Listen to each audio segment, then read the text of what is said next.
చిలుకూరు ప్రధాన అర్చకులు శ్రీ రంగరాజన్ గారి మీద దాడి జరిగిన సమయం లోపట విశ్వ హిందూ పరిషత్ కేంద్ర సమావేశాల్లో మేమందరం కూడా ప్రయాగ్రాజ్లో ఉండడం జరిగింది.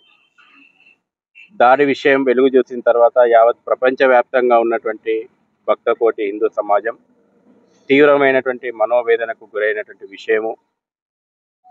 దోషులు సంఘ విద్రోహ శక్తులు ఎవరైతే ఉన్నారో వారి మీద కఠినంగా చర్యలు తీసుకోవాలని చెప్పేసి యావత్ సమాజం కూడా డిమాండ్ చేసింది. రంగరాజన్ గారి మీద హత్యాయత్నం జరిగింది. దాడి అనొద్దు, మనం దీన్ని హత్యాయత్నమే జరిగింది. మేము కూడా సైబరాబాద్ పోలీస్ కమిషనర్ను ఆ రోజే ఫోన్లో సంప్రదించినాం.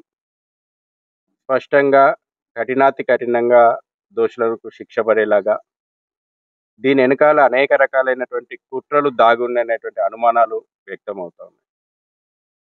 ఉదయం 3 గంటలకు స్వామీజీ ప్రయాగ్రాజ్ నుంచి రాగానే ఖచ్చితమైనటువంటి సమాచారము, ముందస్తు ప్రణాళిక మేరకే నిందితులు రంగరాజన్ గారి మీద హత్యాయత్నం చేసిండ్రు. దీని వెనకాల ఏ వ్యక్తులు, ఏ శక్తులు, ఏ సంస్థలు ఉన్నాయో పూర్తి విచారణ చేయాల్సినటువంటి అవసరం ఉంది. మళ్ళీ మేము పోలీస్ కమిషనర్ గారిని కలవబోతా ఉన్నాం. ఇప్పుడు తప్పకుండా యావత్ హిందూ సమాజం రంగరాజన్ గారు చేస్తున్నటువంటి ఉద్యమంకి బాసటగా మేము ఉంటాం. ఈ రోజున విశ్వ హిందూ పరిషత్ కేంద్ర కమిటీ నుంచి కూడా అదే సమాచారం, అదే విషయం రంగరాజన్ గారికి చెప్పడానికి వచ్చాము. అదే విషయం వారిని పరామర్శించడంతో పాటు వారు ఏదైతే దేవాలయాల పరిరక్షణ కోసం, అదేవిధంగా ఒక సామాజికమైనటువంటి చైతన్యం సమాజంలో తేవాలి, సామాజిక సంస్కరణల కోసం, అదేవిధంగా హిందూ చైతన్యం కోసం రంగరాజన్ గారు విశేషమైనటువంటి కృషి చేస్తూ ఉన్నారు. అందుకే వారి మీద చేసినటువంటి దాడిని మేము ఒక వ్యక్తి మీద జరిగినటువంటి దాడిగా విశ్వ హిందూ పరిషత్ భావించడం లేదు. ఇది దేవాలయాల వ్యవస్థ పైన, అర్చక వ్యవస్థ పైన, అదేవిధంగా సామాజిక సంస్కరణ వాదులపైన, ఆ వ్యవస్థ పైన జరిగినటువంటి దాడిగా మేము భావిస్తూ ఉన్నాం. ఇది వచ్చినటువంటి సంఘ విద్రోహ శక్తులు కూడా ఒక వ్యక్తిపై దాడి చేయడానికి వచ్చినటువంటి వాళ్ళు కాదు, ఈ వ్యవస్థలపైన దాడి చేస్తారన్నటువంటి ఉద్దేశం వారు చాలా స్పష్టంగా వారు విడుదల చేసినటువంటి వీడియోలలో ఉన్నది.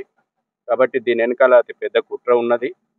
ఇది ఆషామాషిగా జరిగినటువంటి దాడి కాదు, ఇది హత్యాయత్నము.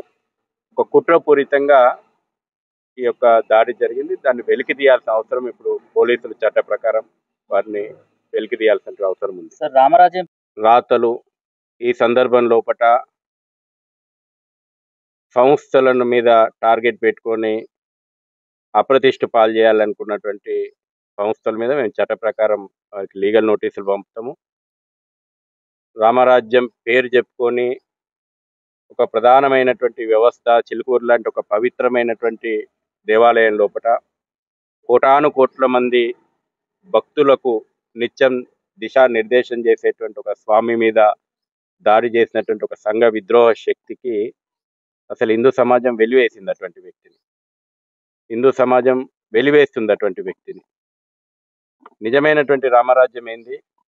నిజమైనటువంటి రామరాజ్యం లోపట యజ్ఞ యాగాదులు చేస్తున్నటువంటి ఋషి మునుల పైన రాక్షసులు దాడులు జరుపుతూ ఉంటే రాక్షస సంహారం జరిపి శాంతిని స్థాపించినటువంటి, శాంతితో నిలవైనటువంటి రాజ్యమే రామరాజ్యం అంటారు. కాబట్టి వాళ్ళ వీరరాఘవరెడ్డి అనేటువంటి సంఘ విద్రోహ శక్తి రాక్షస భావజాల ముసుగు లోపట ఒక ఋషి మునులతోటి సమానమైనటువంటి నేడు కూడా ఆ యజ్ఞాన్ని నిర్వహిస్తున్నటువంటి రంగరాజన్ గారి మీద దాడి చేసిండు. అందుకే తెలంగాణ ప్రభుత్వాన్ని కూడా మేము డిమాండ్ చేస్తూ ఉన్నాం, కఠినాతి కఠినంగా శిక్షించండి. అదేవిధంగా మేము పూర్తి స్పెషల్ ఇన్వెస్టిగేషన్ టీం వేయండి.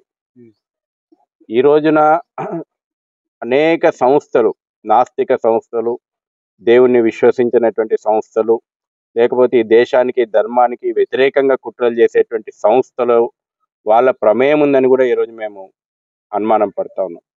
వారు విడుదల చేసినటువంటి వీడియోలలో కానీ, వారు మాట్లాడినటువంటి మాటలు కానీ, వారి యొక్క యాక్టివిటీ కానీ ఇది సంఘ విద్రోహ శక్తుల యాక్టివిటీగా ఉంది.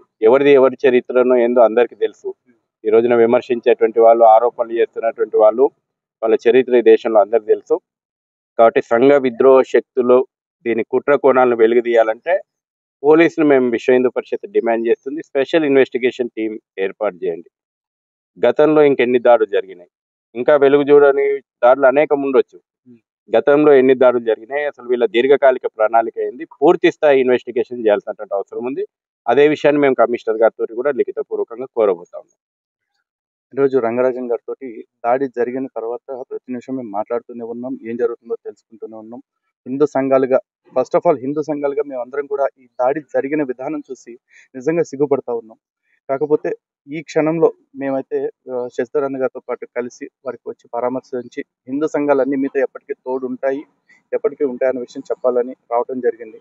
ఈ రోజున ఏదైతే ఈ గూండాలు ఆ రోజు 26 మంది రామరాజ్యం పేరుతోటి కొంతమంది గూండాలు వచ్చి ఇక్కడ దాడి చేశారు వీరరాఘవరెడ్డి ఆధ్వర్యంలో, వాళ్ళందరినీ ఇప్పటికీ చాలా మందిని పోలీసులు అరెస్ట్ చేయడం జరిగింది. వాళ్ళందరి మీద కఠిన చర్యలు తీసుకోవాలని కూడా మేము డిమాండ్ చేస్తూ ఉన్నాము. సో దీనికి సంబంధించి కేసు పూర్వాపరాలు కానీ ఘట్టాలు కానీ అన్ని శశిధరన్ గారు వివరంగా చెప్పారు కాబట్టి ధన్యవాదాలు.